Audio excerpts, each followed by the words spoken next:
महाराष्ट्र राज्याच्या अंमली पदार्थ विरोधी टास्क फोर्सने मोठी कारवाई करत पोल्ट्री फार्मच्या नावाखाली एमडी ड्रग्जची निर्मिती करून कर्नाटक, महाराष्ट्र, गोवा तसेच देशातील विविध भागात पुरवठा करणाऱ्या टोळीतील 7 जणांना अटक केली आहे. बेळगाव महाराष्ट्र सीमेजवळ अवघ्या 25 किलोमीटर अंतरावरील कोल्हापूर जिल्ह्यातील चंदगड तालुक्यातील हसगोळी गावाच्या बाहेरील भागात ही कारवाई करण्यात आली.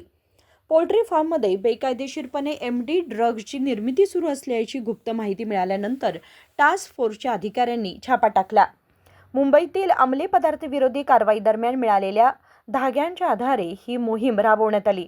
पुण्याहून आलेल्या टास्क फोर्सच्या पथकाने 3 दिवस सामान्य नागरिकांच्या वेशात परिसरात वावरून माहिती गोळा केली आणि त्यानंतर नियोजनबद्ध कारवाई केली. या छाप्यामध्ये सुमारे 1,13,00,000 रुपये किमतीचे 208 ग्रॅम एमडी ड्रग्ज जप्त करण्यात आले. तसेच ड्रग्ज निर्मितीसाठी वापरण्यात येणारी विविध रसायने, यंत्रसामुग्री आणि इतर साहित्यही पोलिसांनी जप्त केले. या कारवाईमध्ये बेळगावातील दोघांसह एकूण 7 जणांना अटक करण्यात आली असून त्यांची चौकशी सुरू आहे. या रॅकेटमध्ये आणखी कोणाचा सहभाग आहे का आणि अंमली पदार्थांच्या पुरवठ्याचं जाळं किती व्यापक आहे याचा तपास सुरू आहे.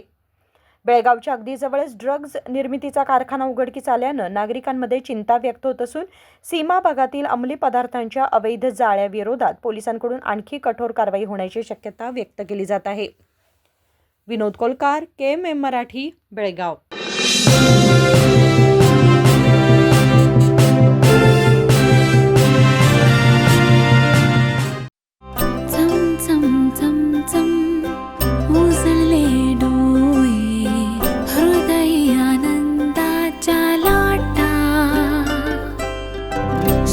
क्षण आले, क्षण प्रेमळ है, रेशमात गुंफून सोनेरी. BS Channabasappa and Sons, The Textile Mall, Tilakvadi, Belagavi.